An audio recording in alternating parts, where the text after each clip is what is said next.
Bonjour, vous vous apprêtez à écouter un épisode du format Hors les murs de Passion médiéviste. C'est un format où l'immersion sonore est assez importante, où je vais écouter plein de choses, donc je vous recommande d'écouter l'épisode dans un lieu calme, sans trop de bruit autour, en tout cas peut-être avec un bon casque. Voilà, vous êtes prévenus, bon épisode et bonne écoute. La maison médiévale la plus ancienne, ce qui n'est peut-être pas le cas en réalité, mais qui est celle la plus visible de par son architecture et ses maisons à colombages, qui est sur cette place Saint-Gilles, qui est la maison des Piliers. On va la voir tout à l'heure. Oui. Hors les murs, le reportage de Passion médiéviste.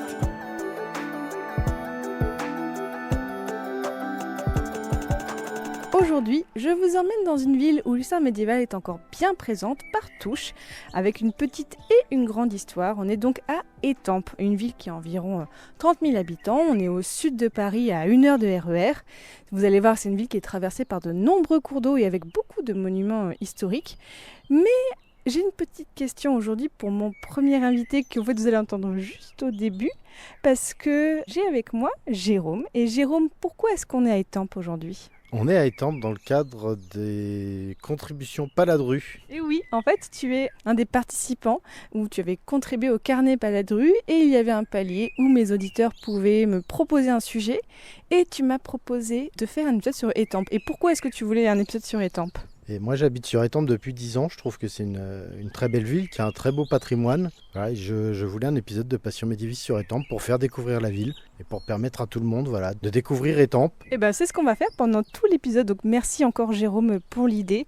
Et vous allez voir que Étampes, on est à la fois dans l'histoire militaire, l'histoire religieuse, la grande histoire, la petite histoire. On va vraiment voir le Moyen-Âge par le petit bout. Merci, bonne écoute à tous.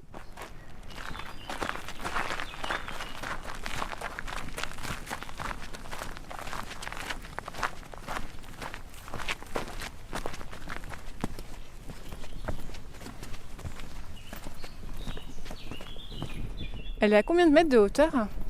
Elle est à une trentaine de mètres à peu près. Vous pouvez avoir des chiffres un peu différents puisque il y a des parties qui sont plus endommagées que d'autres en son sommet.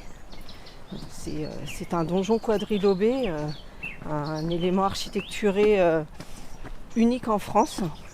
Quadrilobé, donc 4 lobes qui constituent le donjon. On va voir ça de plus près. Oui, donc moi je suis Aurore Dalérac, je suis la directrice du département musée et patrimoine de l'agglomération de l'Étampois Sud-Essonne. Et du coup, ça fait combien de temps que tu vis à Étampes ? Alors moi j'ai la chance de travailler sur le territoire de l'agglomération et je suis native d'Étampes en fait, d'une famille d'Étampois. Mes parents, chacun a un quartier d'Étampes, donc ce qui vaut des discussions rigolotes parfois, de dire que dans le quartier Saint-Gilles ça se passait différemment que dans le quartier Saint-Pierre.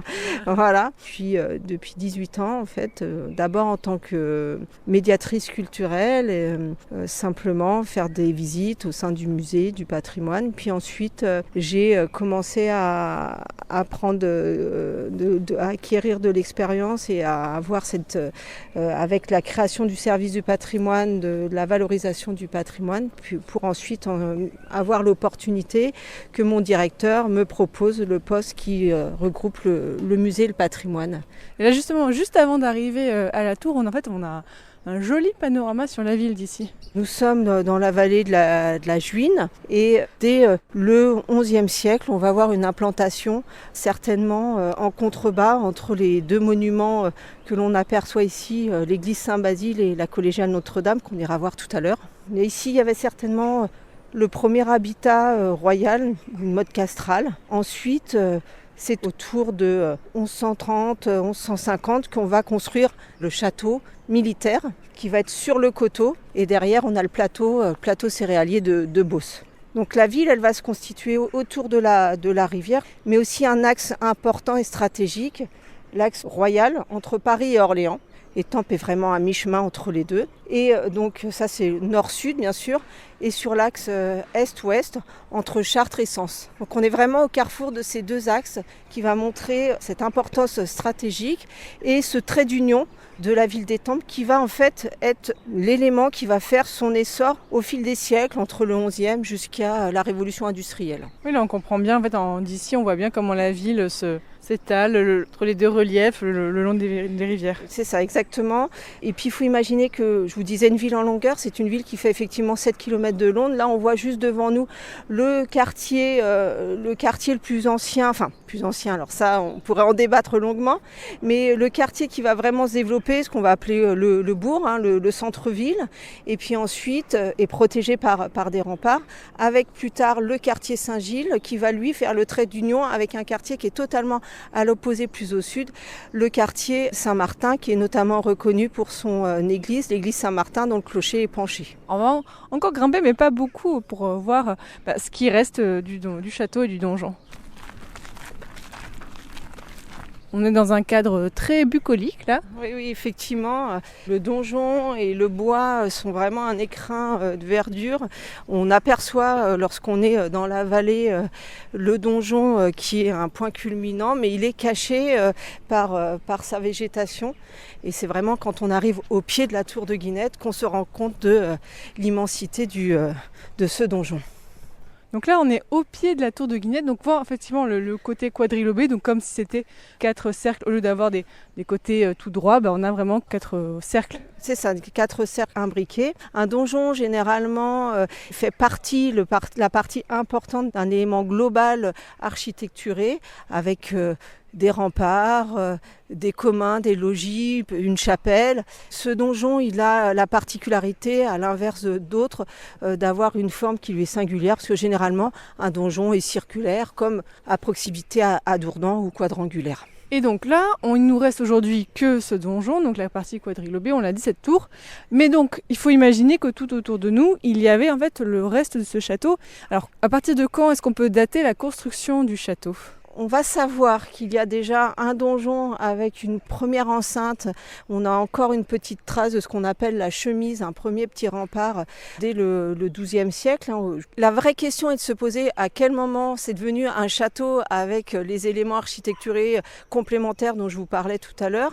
Ce qu'on peut dire assurément, c'est que lorsque les frères de Limbourg vont faire les enluminures et les traits rigeurs du duc de Berry, on a la seule représentation fidèle qui va nous permettre d'identifier que oui, au XVIe siècle, on avait le château en entier. Alors certainement avant, certainement au XIIIe ou même au XIVe, mais ça fait encore débat. On en parlait encore la semaine dernière avec l'archéologue en charge du département de l'Essonne au SRA. Et donc là, le château s'étendait comment autour de la tour ? On arrive à s'en rendre compte ou pas ? On arrive à se rendre compte, on a une emprise. En fait, il faut imaginer que la voie ferrée était l'emplacement des fossés et que le boulevard qui le longe était l'emplacement des remparts de la ville. Donc on est à une vingtaine de mètres à peu près. Oui, là vraiment la voie ferrée avec la gare RER, elle est vraiment juste en contrebas d'ici, c'est là on a juste eu à monter. Exactement. Et puis les éléments étaient certainement en contrebas ou sur le côté comme ici, mais moins sur la partie ouest. Donc est-ce qu'on est plutôt sur un grand château, un moyen château pour l'époque ? On est quand même sur quelque chose d'assez imposant. Il ne sera pas aussi imposant que l'élément que l'on va connaître, qui est un élément référence en architecture médiévale, qui est le château de Dourdan. Mais on est dans quelque chose, en tout cas d'un point de vue esthétique et architectural, qui va vouloir se singulariser et montrer la force et la puissance royale qu'on pouvait avoir ici à Étampes. Ce que l'on sait, c'est que c'est un travail qui va être fait avec une prouesse d'un point de vue vraiment de la conception architectonique, parce que construire un donjon quadrilobé, c'est déjà très singulier, mais le construire à flanc de coteau, ça relève de la prouesse quand même architecturale. Parce que là, nous sommes du côté plat, donc du côté ouest, sud-ouest, mais quand on va plutôt du côté nord-nord-est, en fait, on voit bien que nous sommes vraiment à flanc de coteau dans la construction, dans les bases de la construction de ce donjon militaire. Et donc sur les seigneurs d'Étampes, peut-être qu'on peut en parler, parce que du coup, qui a un peu a commandé ce château en quelque sorte?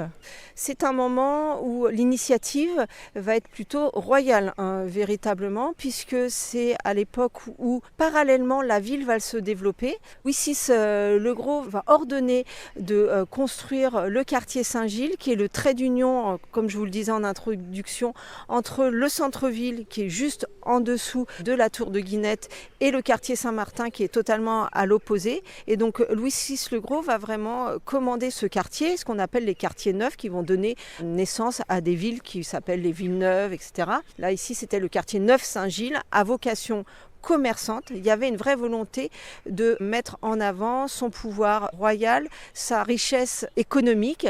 Et ici, il y avait tous les éléments pour le faire. Donc, comme il y avait en vallée les rivières, la vallée de la Juine, sur les plateaux, il y avait les champs de blé, la Beauce céréalière très importante, qu'on n'est pas loin en fait de Paris et qu'on pouvait naviguer sur cette Juine, même si c'était long et fastidieux sur des barques à fond plat, et aller donc par la Juine, rejoindre l'Essonne, puis la Seine, donc vraiment aller d'Étampes à Paris, que ici Étampes était identifié comme un des greniers à grains de la capitale.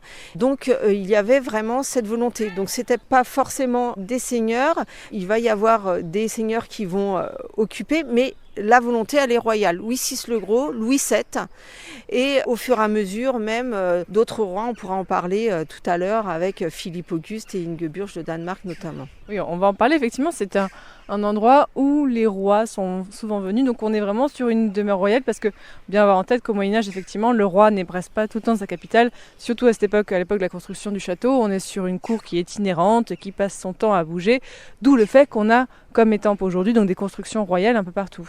Oui, et puis ici, on avait deux types d'habitats. On avait le palais du séjour ou la résidence, j'ai envie de dire, un peu du quotidien. Et puis on avait le donjon défensif véritablement. Donc on avait ces deux éléments.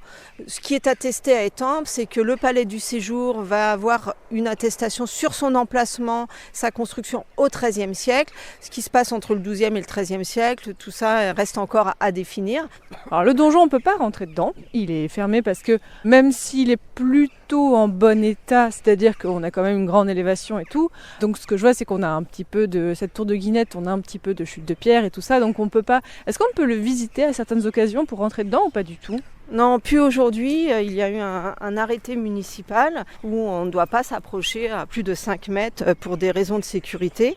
On peut apercevoir par les traces des anciennes ouvertures un petit peu et deviner comment était le donjon à l'intérieur. Oui, c'est que là, en fait, ici, on voit qu'il y a donc un trou.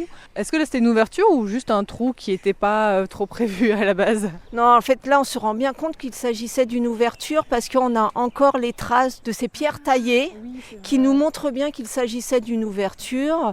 Peut-être même à penser qu'il s'agissait de l'emplacement de l'ouverture où le pont-levis pouvait s'ouvrir. Il faut imaginer quand même que stratégiquement, quand le donjon va être construit, il va y avoir une pensée sur comment ce donjon peut tenir sur ce coteau qu'on commence vraiment à apercevoir et comment le rendre imprenable en fait, puisqu'il va être extrêmement convoité, extrêmement attaqué et que l'état de ruine au sens noble, parce qu'il y a quand même bien pire comme ruine. L'état de ruine que l'on connaît aujourd'hui est le résultat de la convoitise qu'il a connue au fil des siècles. Tout ça pour dire qu'effectivement, il y avait ici, dans cette ouverture, ça nous permet de voir deux choses très importantes.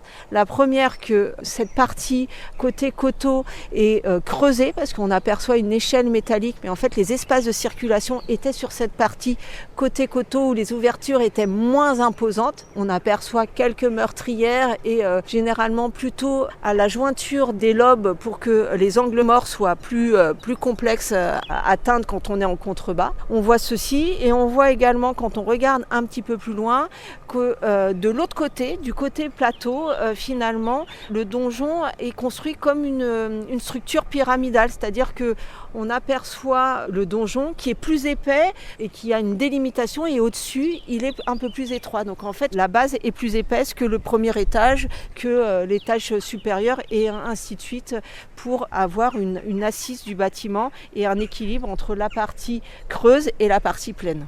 Et est-ce que ce sont des trous de poteaux qu'on voit ou est-ce que ce sont juste des petites sortes comme des fenêtres qu'on voit? Il y a des toutes petites ouvertures où les pigeons nichent allègrement aujourd'hui. Alors aujourd'hui, effectivement, les pigeons C'est les occupants du donjon aujourd'hui. Exactement, c'est leur domaine, mais on peut y cohabiter très facilement. Mais effectivement, ce sont des traces de la construction, les trous de boulins que l'on aperçoit qui permettaient en fait d'élever et de construire ce donjon. Certaines ont été murées, d'autres sont encore visibles. On aperçoit à peu près les niveaux de construction. On peut faire encore un petit peu le tour de voir. Bien sûr, parce que là, on n'est pas encore à la partie la plus basse. Donc on va pouvoir se rendre compte en contournant un petit peu vraiment de quelle manière la tour de Guinette surplombe la ville d'Étampes. Je dirais que ça va être la partie la plus impressionnante. Ah oui, là on voit encore quelques traces de maçonnerie, on peut dire qu'il y avait une ouverture, mais elle va jusqu'au ciel là, l'ouverture. Oui, donc exactement. C'est pas... Là on est dans plusieurs mètres et même si c'était une ouverture qui était assez importante parce qu'on voit bien encore des traces de pierres taillées de part et d'autre, mais là on a une belle ouverture. Cette partie-là a été totalement restaurée au 19e et d'ailleurs ces trous de boulins pour eux ont été reconstitués puisque c'est un moment où la tour a eu plusieurs vies et elle est devenue un pigeonnier. Et puis des petites restaurations hasardeuses qui lui voilent une petite bande blanche que l'on aperçoit vraiment horizontale. Donc on a parlé du moment de la construction, donc après sous Louis VI le Gros. Qu'est-ce qu'on a comme événement important à signaler donc, dans la vie de ce château et de la tour qui nous reste aujourd'hui? Il y en a un incontournable, c'est l'enfermement d'Ingeburg de Danemark dans la tour de Guinette par le roi de France et son mari, Philippe Auguste. Au tout début du XIIIe siècle, on estime qu'elle a été enfermée, sur ses 24 ans, 25 années d'enfermement, elle a été enfermée 12 ans dans le donjon d'Étampes. Et on en a parlé dans un épisode de Super Joute Royale dans Passion médiéviste. Alors, c'est pas commun quand même un roi qui enferme la femme. Sûr. On dirait un conte en fait. Oui, non mais c'est ça, on va entendre vraiment beaucoup de choses. Ce que l'on sait, en fait, le roi Philippe Auguste est veuf. Il a un fils qui n'est pas en très bonne santé, il a déjà perdu un fils. Il faut qu'il prévoie sa descendance, sa succession. On est à quelle époque là, Philippe Auguste? Là, on est à la fin du XIIe, au début du XIIIe, donc à la fin du XIIe siècle. Donc le château est construit depuis peu. Effectivement. Et Philippe Auguste, il a un problème, c'est qu'il n'a pas de flotte. Il va essayer de se dire, il faut que je me marie et en même temps, il faut que je puisse m'asseoir d'un point de vue stratégie militaire. Donc avoir plein de bateaux. Exactement. Et donc, il va tomber d'accord avec le jeune roi de Danemark, le roi Knut, qui a une jolie sœur très jeune, qui doit avoir 16 ou 17 ans, qui est donc Ingeburg de Danemark. Et donc, ils vont décider de conclure ce mariage. Il va y avoir l'union, la nuit de noces et le lendemain, le couronnement. L'union a lieu, le couronnement est donc prévu, le roi arrive, Ingeburg arrive pour être couronnée et ce qui est indiqué dans les retranscriptions des écrits de cette scène, c'est que Philippe Auguste, il a l'air pas à l'aise, pas bien, la cérémonie va jusqu'au bout, mais une fois la cérémonie, le couronnement terminé, il dit qu'il est pris d'aversion pour Ingeburg, qui était décrite en étant une femme très jolie, extrêmement discrète. Elle était jeune. Et donc, il va vraiment pas vouloir vivre avec elle. Il va décider vraiment de la répudier. La pauvre, mais vraiment la pauvre. Pourquoi? Qu'est-ce qui s'est passé dans cette nuit de noces? Il y a une expression qui ressort de cette histoire. On peut lire que Ingeburg lui aurait noué l'aiguillette. Alors, vous allez pouvoir lire tout ce que vous voulez, qu'elle était une sorcière. On ne sait pas ce qui s'est passé dans cette nuit de noces. Le fait est, c'est que cette jeune femme se retrouve vraiment isolée, enfermée. Elle va écrire des lettres au pape, elle ne peut pas écrire à sa famille, elle est enfermée dans une pièce. Alors, dans la description, dans le donjon, il y avait plusieurs niveaux, certainement dans la salle, qui était la salle avec le plus de commodité, mais ça reste quand même un donjon militaire. Hein. C'est pas le palais où on séjourne et on passe un temps plutôt d'oisiveté. Là, elle est vraiment enfermée. Pour résumer, il va arriver à une situation où le pape va réussir à mettre d'accord le roi. Il va y avoir une réunion officielle où ils vont être aperçus tous les deux et elle accepte d'avoir ce statut de reine, mais en fait, elle ne vivra jamais avec le roi et lui va se résoudre à cela pour un petit peu rétablir la sérénité sur son royaume. Donc vraiment une situation très difficile où Ingeburg va être enfermée pendant 12 années. Donc finalement, à partir du moment où elle est venue ici, elle est venue en France, elle va vivre sa vie enfermée ou recluse. Et donc elle a été ici au château d'Étampes. Est-ce qu'on sait pourquoi ce château-là? Parce que juste c'était une demeure royale, pas loin de Paris, hop, on l'a mis là. Oui, parce qu'elle avait été déjà dans un premier lieu auparavant et que elle a été ensuite installée ici, oui, entre 1201 et 1213 à peu près. C'est un lieu un peu suspendu. Enfin, quand vous êtes ici, à cet endroit-là, vous n'imaginez pas que vous êtes dans une ville de 28 000 habitants, le long du RERC. Vous êtes dans un temps suspendu vraiment assez exceptionnel. Autre élément marquant, lorsque Ingeborg était dans la tour de Guinette, c'était encore son château, avec sa chemise, son logis, ses remparts. Mais on aperçoit en fait sur un des lobes une grande faille qui va du sommet jusqu'à pratiquement la base, mais pas tout à fait. Entre les arbres, on l'a distingué. Exactement, aujourd'hui la végétation est très importante, mais on voit que chaque ouverture est en fait reliée par une faille. Il faut imaginer que le donjon est tellement visible, tellement imposant, et qu'on est sur un chemin, sur un passage, je vous le répète, sur la route royale numéro 20, l'axe entre Paris et Orléans. Dès qu'il y a possibilité d'attaquer, d'assiéger, ça va être réalisé. Et ça va être extrêmement pesant pour les habitants, puisque ça va être très convoité. Et du coup, c'est un petit peu, sans exagérer, c'est un petit peu leur lot au quotidien. Encore une invasion. Voilà, exactement. En même temps, c'est très élogieux parce que ça met en avant la richesse et le pouvoir, mais en même temps, c'est très fastidieux. En plus, le donjon étant à flanc de coteau, il a été construit pour que, d'un point de vue stratégique, lorsqu'on l'attaque, on l'attaque plutôt du côté de la vallée parce que les ouvertures donnent sur le côté de la ville, ce qui est beaucoup plus dur pour attaquer lorsqu'on est en contrebas, et que du côté du plateau, les murs soient quasi aveugles. Donc il y avait cette pensée également stratégique. Ajouter à ça les lobes qui créent des angles morts, ça devenait quasi imprenable. Néanmoins, ça n'a pas empêché qu'il y a eu plusieurs attaques. À la période médiévale, on a eu la Fronde en 1411, mais ce qui va être important, ça va être à la fin du XVIe siècle. En fait, les habitants vont demander au roi, à Henri IV, la possibilité de démanteler en fait le château véritablement, quoi. Pour un peu empêcher les gens de venir, c'est de dire stop, arrêtez d'attaquer, donc c'est nous-mêmes qui allons le faire, comme ça, voilà, je schématise un peu. Et donc il faut imaginer que dans ce donjon quadrilobé, au centre, il y avait un pilier central qui permettait de tenir les différents niveaux. Donc on a un rez-de-chaussée qui correspond à la cave, la réserve, un premier étage qui va correspondre à la salle de garde, un deuxième étage qui va correspondre à peu près à la salle du seigneur où on a des commodités, la cheminée, et puis un chemin de ronde et puis la toiture. Et donc ce pilier était là pour le rez-de-chaussée et le premier étage. Et donc le roi va autoriser la possibilité de faire sauter véritablement le pilier central.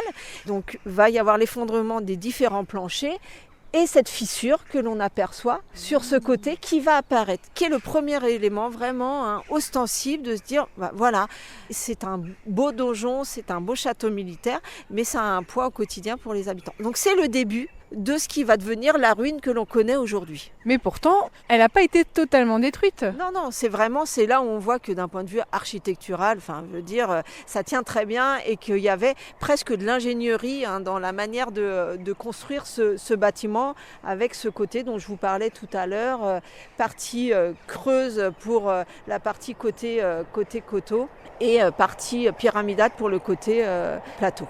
C'est un peu comme le Palais des Papes, en fait, on avait parlé dans un épisode, c'est que oui, on a voulu le détruire, mais en fait c'était tellement fastidieux que les gens se sont dit, bon non, tant pis, on le garde. Là, peut-être, on a un petit peu abîmé pour qu'il ne soit plus prenable, pour qu'il ne soit plus une défense militaire, la tour de Guinette, et le château, mais on se dit, bon, on le garde quand même, ça fait joli. Cette fente est la première trace vraiment visible de sa destruction. Après, au sommet, vous pouvez apercevoir également des pierres qui sont tombées également. C'est une ville, Étampes, qui a été bombardée et donc elle a des traces des bombardements du 10 juin 1944, notamment ici. On va quitter la tour et on va rejoindre un peu la ville pour voir d'autres monuments importants médiévaux.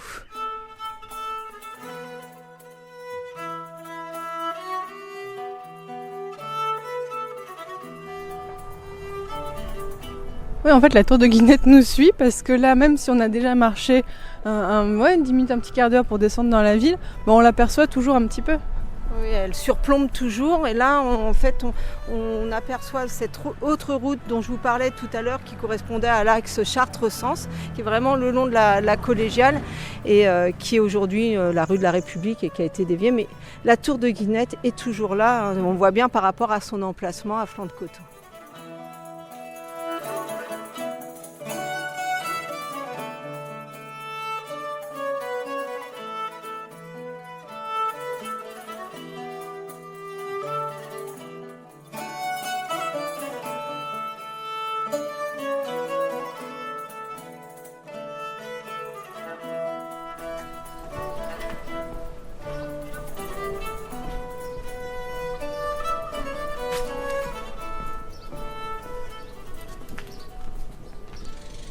Donc là, vous voulez me montrer en fait qu'on a même du médiéval si on regarde les petites rues d'Étampes. Exactement, là nous sommes à impasse aux Conilles, donc c'est une toute petite impasse qui est dans le centre-ville pour être à mi-chemin entre l'hôtel de ville et la collégiale Notre-Dame du Fort. Et cette petite impasse nous permet de voir des traces de bâtis et d'architecture médiévale. On a une petite ouverture ici en pierre taillée qui nous montre un petit peu à quoi pouvait ressembler une entrée de porte, même si le niveau du sol a été élevé. Et puis l'étroitesse de cette rue nous permet de nous rendre compte un petit peu la difficulté qu'on pouvait avoir à se déplacer et puis aussi nous rendre compte comment l'habitat était très enchevêtré au Moyen-Âge dans le centre-ville, puisqu'on voulait tous être proches et de l'eau, la rivière, donc là plutôt la rivière d'Étampes, et proche du pouvoir, donc pas loin du palais du séjour et de la collégiale. Et puis on aperçoit en fait ici l'arrière d'une église qui a totalement disparu aujourd'hui, qui s'appelait l'église Sainte-Croix, qui a été en fait construite sur l'emplacement d'une ancienne synagogue pour asseoir le pouvoir. Cette église, c'est pour ça qu'elle s'appelait aussi l'église Sainte-Croix et qui a été démantelée à la Révolution. Mais là, on a la trace en fait du chevet et des chapelles qui pouvaient, l'arrière des chapelles que pouvait avoir cette église Sainte-Croix. Ouais, là, il faut lever la tête et on peut apercevoir, mais il faut savoir que c'est ça quand même, hein, parce que sinon... Exactement, c'est l'idée un petit peu. C'est de toute façon la découverte d'une ville ancienne comme Étampes, c'est d'essayer de lever un peu les yeux, de se poser des questions, peut-être pas avoir les réponses, mais de se dire, tiens, il y avait certainement quelque chose ici, que ce soit une porte murée, une fenêtre comblée ou une excroissance sur un bâtiment ou un contrefort. On va revenir à la civilisation, si je puis dire. Refaisons un bond de quelques centaines d'années pour replonger dans le médiéval avec l'incroyable collégiale Notre-Dame du Fort. Là, en fait, on a la trace, alors ça a été refait, mais on voit bien qu'en fait, on avait des renards, vraiment. Les renards, c'est quoi ? Alors, les renards, c'est l'évacuation. En fait, les rues étaient un peu en V.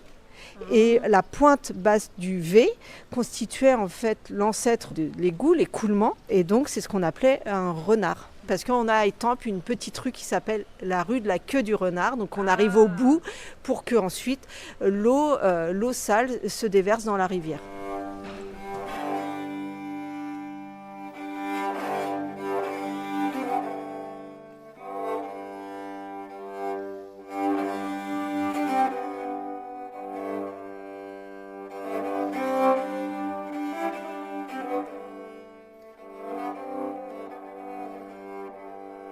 Donc là, on est descendu et on n'est plus sur un monument défensif, mais là, on est bien dans du religieux et c'est assez important effectivement pour les monuments médiévaux. Là, ici, nous sommes devant la collégiale Notre-Dame du Fort, qui fait partie aujourd'hui des 4 églises que l'on peut encore apercevoir à Étampes.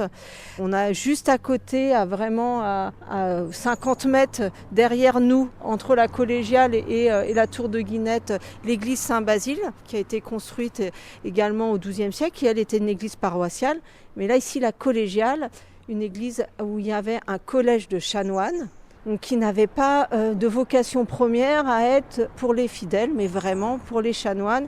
Et il y avait le quartier canonial juste derrière. Mais alors, ce qui est drôle, et je sais que c'est pas la seule, c'est qu'on voit quand même, elle a une sorte de rempart. En fait, elle est un peu fortifiée quand même. Oui, d'où son nom, Notre-Dame du Fort, lié aux fortifications. Mais ça, c'est un ajout du début du XIIIe siècle de notre cher ami Philippe Auguste, qu'on a eu l'occasion d'évoquer tout à l'heure avec Ingeburg. Et c'est cet élément fortifié est vraiment un élément de l'heure, puisqu'il n'y a pas de chemin de ronde. Et quand on va sur le côté, à l'opposé de la rue de la République, on voit que cette fortification s'arrête net. Donc c'est vraiment... C'est de la déco. Hein. Ouais, c'est purement de la déco et peut-être un côté dissuasif, comme c'était quelqu'un qui voulait vraiment montrer son pouvoir et qui avait un peu une obsession sur la conception du château défensif. Voilà, il le voyait certainement partout et même, même sur la collégiale. Effectivement, sur le côté, on voit bien que c'est juste de la déco. On a fortifié, mais vraiment, ça ne sert pas vraiment à fortifier. Et on peut en faire quasiment tout le tour, en fait. Oui, on peut faire le tour. Il y a un côté qui est vraiment plus étendu. Son plan est un peu plus s'émanciper, qui est du côté du quartier canonial et de ce qui était l'ancien hôpital. Par contre, du côté de la rue, on voit bien que c'était une collégiale qui avait des contraintes d'extension ou de construction liées à la proximité avec l'axe de circulation. Et donc là, on a l'église, mais il manque, on n'a plus aujourd'hui tout ce qui était les bâtiments pour les chanoines. Oui, alors par contre, on peut réussir à imaginer et à bien identifier que juste derrière, dans cet espace où il y a ce mail piéton et cette résidence, d'ailleurs ça a été la volonté de reconstituer quelque chose qui ressemblait avec ces petites maisons d'un côté et ces grands bâtiments de l'autre. Donc à droite, les petites maisons qui pouvaient repenser au quartier canonial, les petites maisons des chanoines, et ces grands bâtiments ici qui correspondent en fait aux différents ailes de l'hospice et de l'ancien hôpital. Alors cette collégiale, elle a vraiment une histoire très complexe. Elle a eu une étudiante, une thésarde en histoire médiévale, en architecture, en archéologie du bâti, Élise Bailleul, qui a fait un travail remarquable et des recherches qui nous montrent qu'il est complexe de dater certains éléments. Ce qu'on peut se dire, c'est en fait que cette collégiale, elle a une fondation qui est millénaire, hein. On était entre 1020 et 1025, une fondation millénaire dont il subsiste à l'intérieur de la collégiale la crypte. Ah, on a encore la crypte. La crypte qui serait d'origine. Bon, on va rentrer tout à l'heure, peut-être. Oui, bien sûr, on ne va pas s'en priver. Donc ici, plutôt une architecture plutôt simplifiée. Et quand on va de l'autre côté, côté sud, le portail royal, qui est le portail qui ouvre sur la ville et qui permet d'avoir le cheminement vers le palais du séjour.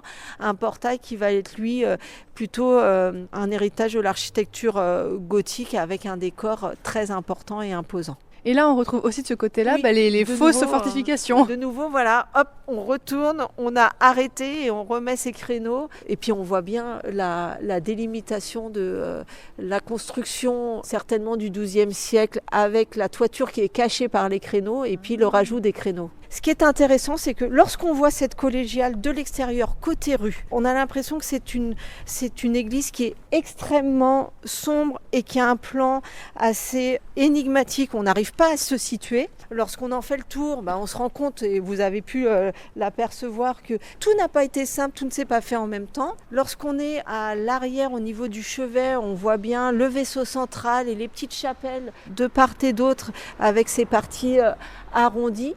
Mais quand on va rentrer dans l'église, on va voir que finalement, par rapport à ce qu'on voit de l'extérieur, c'est une église qui est beaucoup plus lumineuse et dont le plan est plus simple à l'intérieur qu'il laisse le croire à l'extérieur. Et on a des petites sculptures. Alors, je ne sais pas si on peut parler de gargouilles ou quoi. Si, là, on peut parce que. On peut le dire. Est-ce que là, on est sur du médiéval ?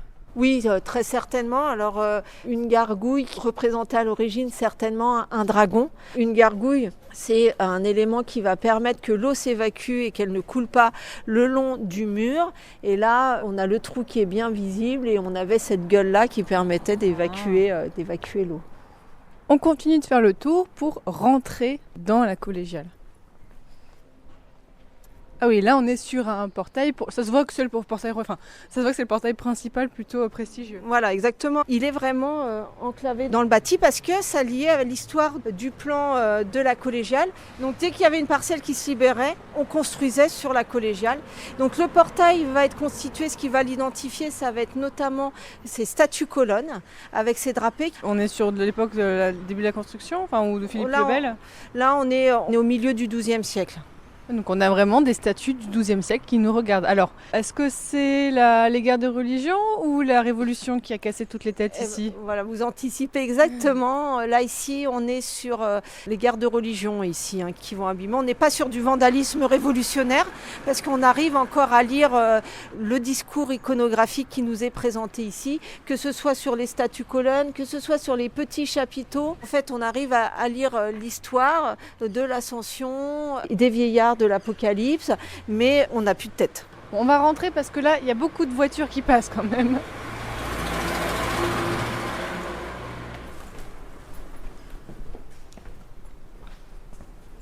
Bon, on est déjà un peu plus au calme, ça c'est sûr. Oui. C'est vrai qu'elle est effectivement très lumineuse et très large en fait. C'est pas du tout le type d'église qu'on peut voir d'habitude. On n'est pas du tout habitué à cette disposition. Elle a un vaisseau central très imposant, même des bas-côtés qui sont assez... Ouais, c'est surtout les bas-côtés parce que, auditeurs, auditrices, quand vous êtes dans une église, vous avez le chevet face à vous, donc vraiment là où il faut prier, là où on a le prêtre et tout ça. Et d'habitude, sur les bas-côtés, c'est pas très très large. Là, en fait, les bas-côtés de part et d'autre de là où on prie sont quasiment aussi larges, voire plus.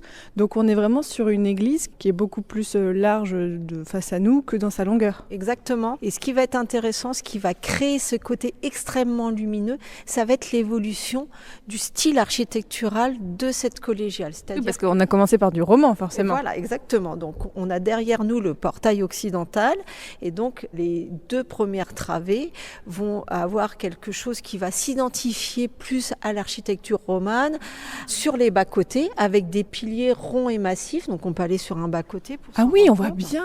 Qu'est-ce qui va identifier le style roman pour schématiser ? Ça va être simplement le pilier rond et massif. Là, on l'a. Une ornementation simple. Parce qu'on va se concentrer, il faut que le bâtiment tienne des ouvertures peu imposantes et une faible élévation.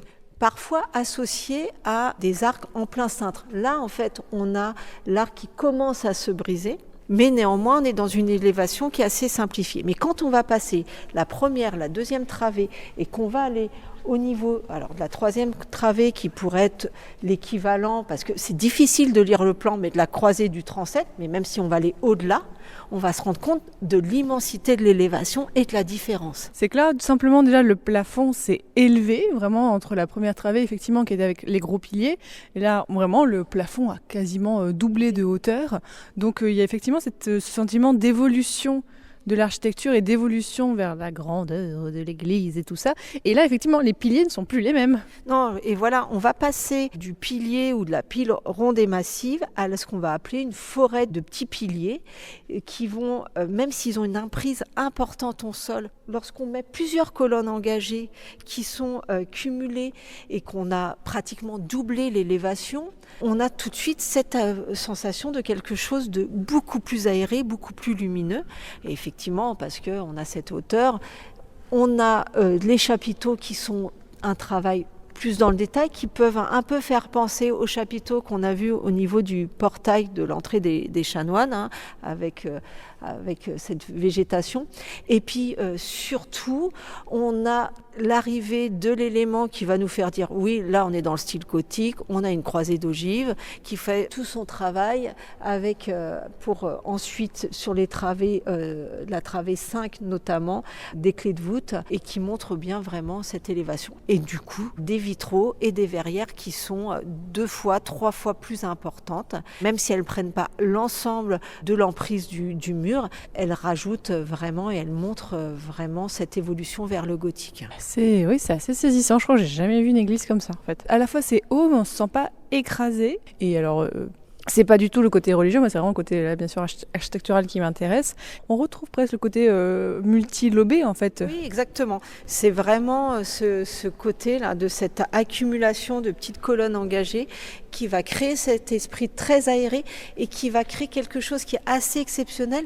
C'est la perspective en fait. Et donc là, je vois, on en a parlé tout à l'heure, un petit escalier qui descend.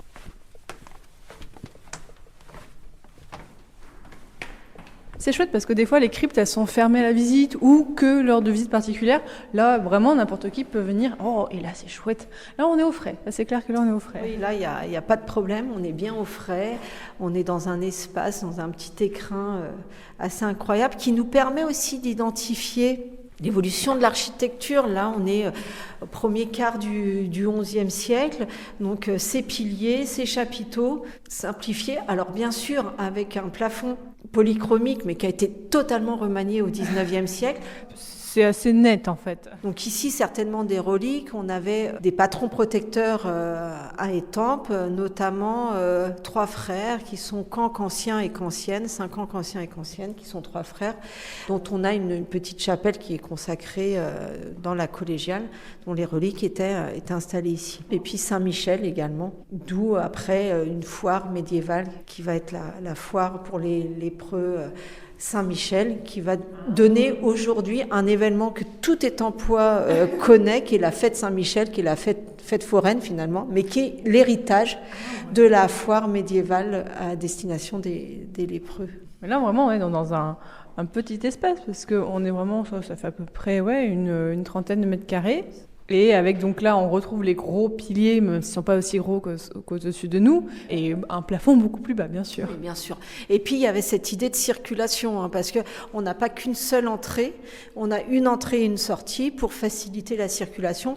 Donc, ce qui nous fait dire que même si on n'a pas l'identification et qu'il y a plusieurs possibilités et hypothèses sur quelle était la taille et l'emprise de l'église de la collégiale du XIe siècle, parce que c'est ça un peu, parce que nous on voit un bâtiment du milieu du XIIe, on se rend compte quand même par rapport à la taille et à cet espace de circulation qu'il y avait quand même une emprise sur cette fondation d'origine du XIe. Ça fait pas longtemps que je comprends un peu le côté des cryptes, parce qu'avant je pensais que oui, c'est une forme de la proto-église, mais non, il y a vraiment cette tradition dans les églises d'avoir cette crypte où on conserve des reliques, où on conserve des tombeaux précieux et qui sont conçus pour la visite. C'est pas un écrin fermé, comme vous l'avez dit, il y a de la circulation, on voit ça. On en a parlé notamment récemment dans un épisode qu'on a fait sur la rotonde de Saint-Bénigne à Dijon, où là, pareil, en fait, ils ont fait un agrandissement parce qu'en fait, il y avait tellement de monde qui venait voir le saint qu'on a agrandi, on a rajouté la rotonde pour un peu comme agrandir la crypte. Oui, à la différence près que ici, il ne faut pas perdre à l'esprit que c'est une collégiale et qu'à l'origine, elle est pour les chanoines. Mais ça n'empêche que ici, il y a des réunions, il y a des temps forts, il y a énormément de monde, donc il y a quand même cette vocation de circulation. C'est plus tard qu'elle deviendra une église accessible aux laïcs. On va en ressortir donc par l'autre escalier, c'est très pratique. Issue de secours déjà conçu. C'est ça, déjà conditions de sécurité et de visite garantie. Mais par contre, les marches, c'est autre chose. Hein. Là, on a de la chance aussi, il fait très beau aujourd'hui, donc on voit très bien comment la lumière passe par les vitraux. Oui, en fonction de l'heure de la journée, et principalement le matin, on peut essayer de redeviner la polychromie, notamment sur les piliers, qui récupèrent en fait la luminosité des vitraux. Bon, on va ressortir tranquillement pour voir la suite de notre parcours.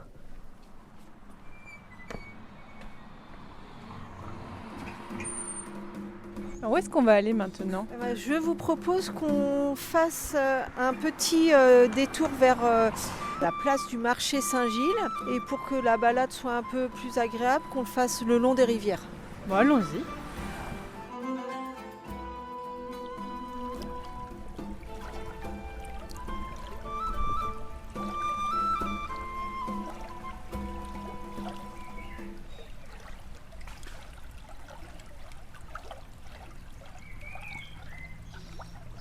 Étampes et sur plein de rivières, donc on passe notre temps à passer par des ponts en fait. Oui, exactement, on va passer un peu notre temps à rencontrer multiples rivières. Je vous parlais de la vallée de la Juine qui est une des rivières principales, qui va passer un petit peu plus loin que le centre-ville. Et là ici nous sommes devant la rivière d'Étampes parce qu'elle passe vraiment dans la ville, à l'intérieur des remparts. Elle est le fruit de 2 autres rivières issues de 2 autres vallées qui sont la Louette et la Chalouette. Et donc la rivière d'Étampes qui était là vraiment vraiment pour l'activité minotière, les lavoirs, puis des moulins. Alors les moulins dans la ville, plutôt les moulins banaux qui appartiennent au roi et qui permettent d'avoir l'impôt. On fait 10 sacs de farine avec le blé et le roi en récupère un, ce qu'on appelle la banalité.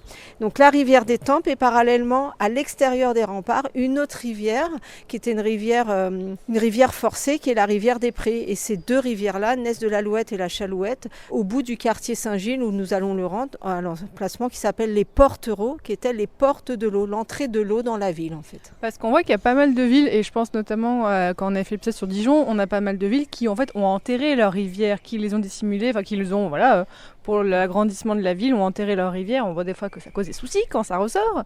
Mais là, à Étampes, on a toujours encore beaucoup de rivières. Oui, on a beaucoup de rivières et c'est ce qui va être la conjonction de différents éléments nés également de l'importance des rivières qui va permettre cet essor économique. La conjonction du fait que l'on soit au début de la Beauce céréalière, les plateaux beaucerons juste au-dessus, les rivières qui soient dans la ville et une proximité avec Paris va faire, et les axes de circulation dont on parlait en préambule, l'axe Chartres-Sens et Paris-Orléans, vont faire que ces rivières vont être un élément déterminant dans le développement économique de la ville à partir du Moyen-Âge jusqu'à la Révolution industrielle principalement.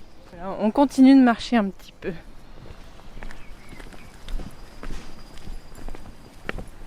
On disait tout à l'heure que la rivière d'Étampes et la rivière des Prés étaient le lien avec les remparts.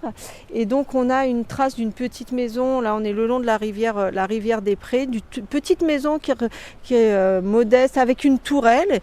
Et en fait cette tourelle qu'on appelle la tourelle de Jean le Bâtard était une des tourelles des remparts encore. C'est un des derniers éléments visibles ici dans ce quartier. Et après à Saint-Gilles, on aura vraiment la trace des remparts avec d'autres tours, mais en centre-ville, c'est la dernière trace visible encore.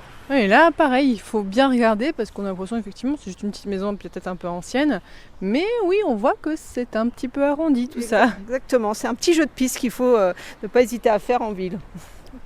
On va rejoindre donc le quartier Saint-Gilles en longeant la rivière.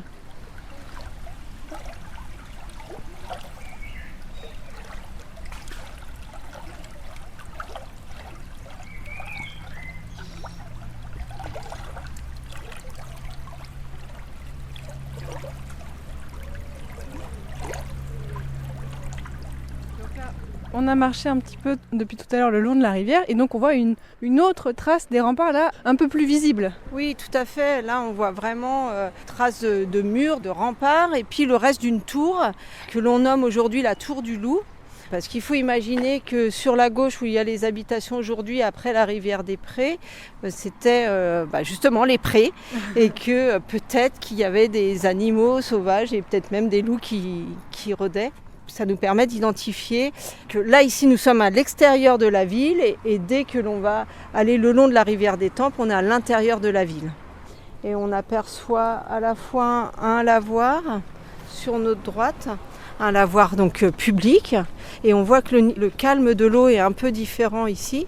Et on aperçoit également, caché un petit peu par la végétation, un abreuvoir qui permettait aux animaux, en fait on voit l'église Saint-Gilles du quartier, ce chemin, et là on pouvait venir directement faire voir les animaux qui étaient sur le marché. Oui, là on a quelques petites marches qui permettent, là on a de la végétation, mais voilà, de peut-être même d'entrer dans la rivière ou juste de boire. Oui, exactement, il y a juste une petite marche liée à l'évolution de la voirie contemporaine, mais sinon c'était bien un abreuvoir avec une pente en pavé. Voilà, on a ce petit renard dont je vous parlais tout à l'heure, vous voyez ? Là on le voit bien, oui. Et donc là, ici, on arrive de l'abreuvoir des Cordeliers pour être directement, on voit bien tout de suite le clocher de l'église Saint-Gilles, juste le long de cette place Saint-Gilles, tout en longueur. Donc on va aller découvrir ensemble. On est revenu vraiment dans le quartier le plus urbanisé. Et là, on va arriver sur la place Saint-Gilles. On va voir que l'architecture autour de cette place est à la fois extrêmement contemporaine, mais également parsemée d'éléments architecturaux médiévaux qu'on va pouvoir essayer de distinguer et d'identifier.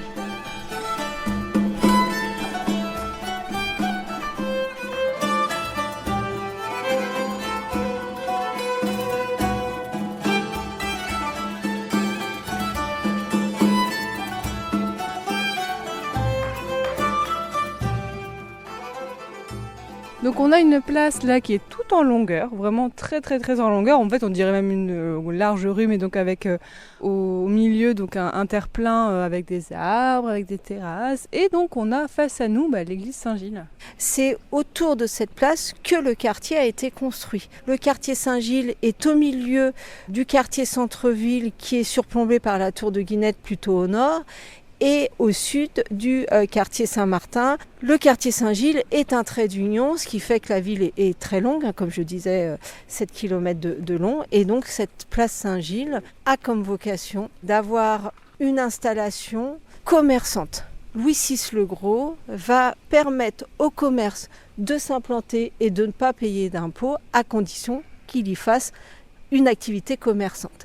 Et le marché sur cette place. Et qu'est-ce qu'on a encore comme traces de médiéval aujourd'hui là? Déjà, si on regarde à côté de l'église, en fait, on voit qu'il y a encore des maisons qui sont collées. Donc on oublie ça, mais au Moyen-Âge, oui, on avait beaucoup de maisons collées aux églises. Donc là, on a un peu cette trace-là. Effectivement, là, on a une petite maison qui est vraiment imbriquée avec l'église. Donc à l'angle de la place Saint-Gilles et de la rue du Vicariat. Au niveau en fait du chevet de l'église. Et puis si on va un petit peu sur la deuxième partie de la place, on a quelques maisons avec des portes en arc en plein cintre et en pierre taillée. Et ces maisons en arc en plein cintre, en pierre taillée, on va bien identifier qu'il s'agit des maisons qui ont été construites à l'origine du quartier, parce que il y avait une porte, une fenêtre au rez-de-chaussée, les façades étaient très étroites et à l'étage une ou deux fenêtres, un toit bipente avec une pente de toit très importante. On va identifier les maisons anciennes par l'importance de la pente du toit. Pourquoi c'était comme ça, on sait ou pas? Oui, en fait, il y a plusieurs raisons et la raison principale, c'est que le grenier est important puisqu'on y vend le grain, on y vend la farine, on stocke. Et donc, dans le grenier, on va stocker les sacs de blé, les sacs de farine. Donc, à Étampes, lorsque vous voulez identifier une maison qui pourrait avoir une origine médiévale, si vous avez l'élévation de la façade qui est aussi importante que la pente et que la hauteur de la toiture, ça vous permet de vous dire, oui, certainement que c'est médiéval. Est-ce qu'on peut estimer aujourd'hui combien de maisons médiévales restent à Étampes en pourcentage par rapport à la ville, ou c'est minime? Identifier d'un point de vue numéraire, ça me paraît complexe aujourd'hui.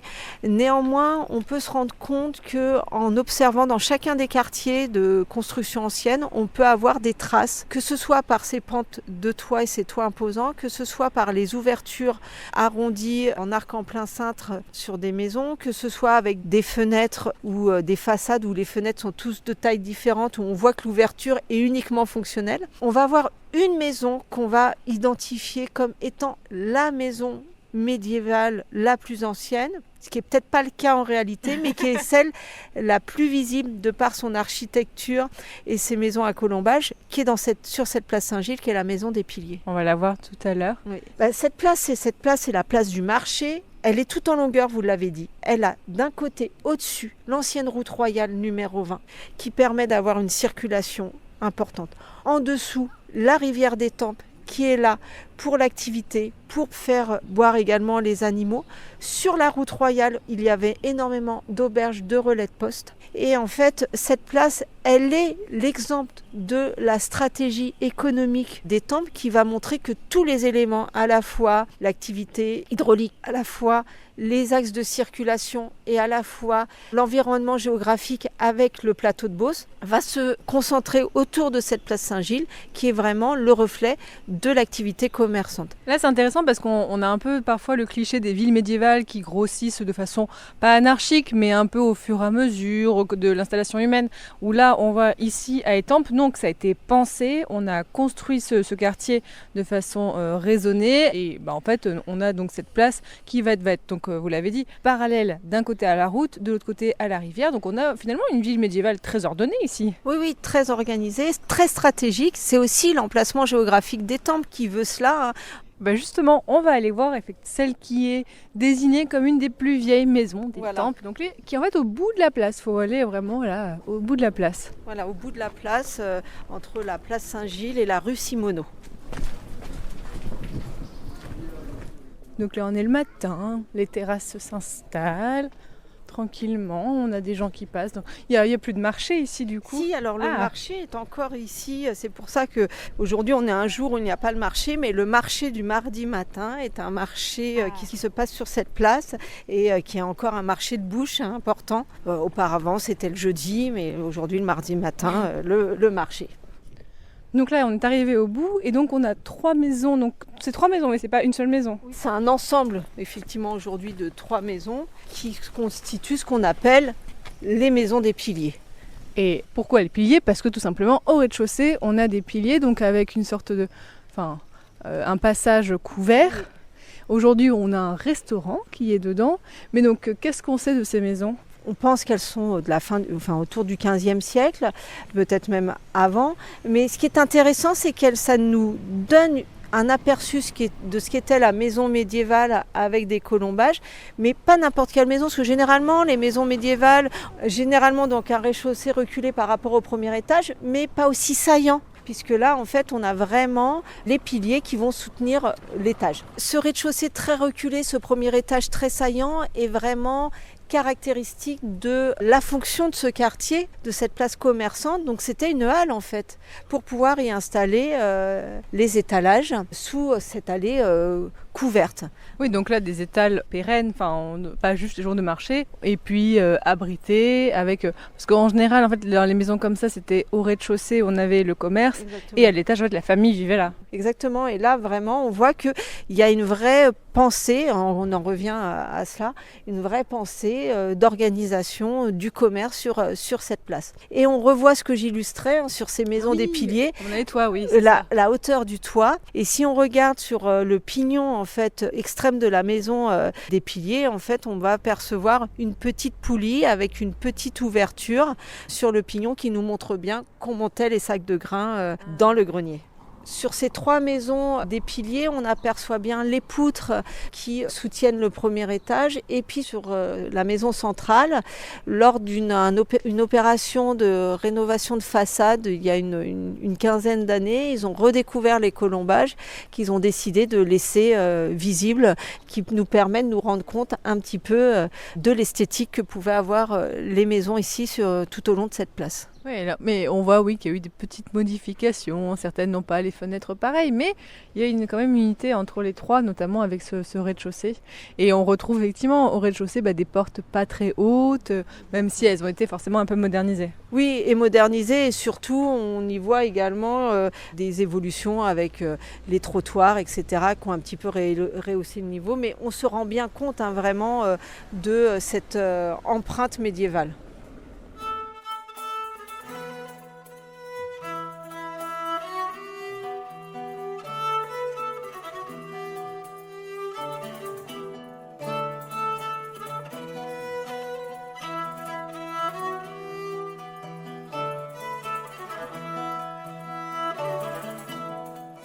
Donc là, dans cet épisode, on est passé par 3 monuments importants d'Étampes et puis des petites digressions par-ci par-là. Si on veut encore voir plus de médiéval à Étampes, qu'est-ce qu'on peut aussi noter dans sa liste à visiter ? Alors effectivement, si on veut continuer notre découverte d'Étampes, on pourra aller voir les portereaux qui constituent les vannes fortifiées d'Étampes et qui permettent de distribuer la Louette et la Chalouette pour donner la rivière d'Étampes et la rivière des Prés qui longent la ville. On pourrait aller découvrir les autres églises.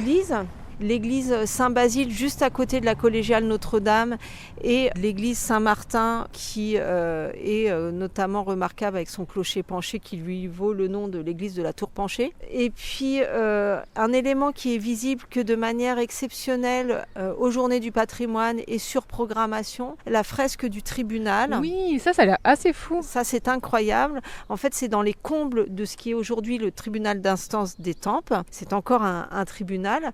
Vous avez la trace d'une fresque qui était dans le palais du séjour attestée au XIIIe siècle. Donc cette fresque-là, nous la faisons visiter aux Journées du patrimoine. Et puis après, en médiéval, vous avez dans les collections du musée énormément d'éléments de fouilles archéologiques qui ont été faites à Étampes et dans les environs qui vous permettent de découvrir la richesse médiévale d'Étampes et de son agglomération. Et est-ce que, on l'a dit tout à l'heure, si on veut voir les temps forts des temples pour se balader? Alors, on parlait tout à l'heure de la foire, de la fête Saint-Michel. L'été, au mois de juin, vous avez la foire de l'Essonne verte et vous pouvez venir vous balader, découvrir. Moi, je conseillerais de venir voir Étampes au printemps. Parce que si vous baladez à la fois dans le tissu urbain et le long des rivières, vous en aurez vraiment pour toute la famille parce que les enfants vont pouvoir se balader le long des rivières, voir les lavoirs, les abreuvoirs, les canards et les petits canetons qui sont là et c'est vraiment un moment assez savoureux. Et puis ensuite, n'hésitez pas vraiment à venir nous voir aux Journées du patrimoine parce que c'est vraiment le moment où on va essayer de vous proposer des visites, de voir tout ce qu'on ne peut pas voir le reste de l'année, que ce soit en centre-ville avec la fresque du tribunal ou sur d'autres périodes, des monuments qui sont classés et qui sont fermés au public. Merci beaucoup et puis à bientôt à Étampes alors. Avec grand plaisir. Merci à vous.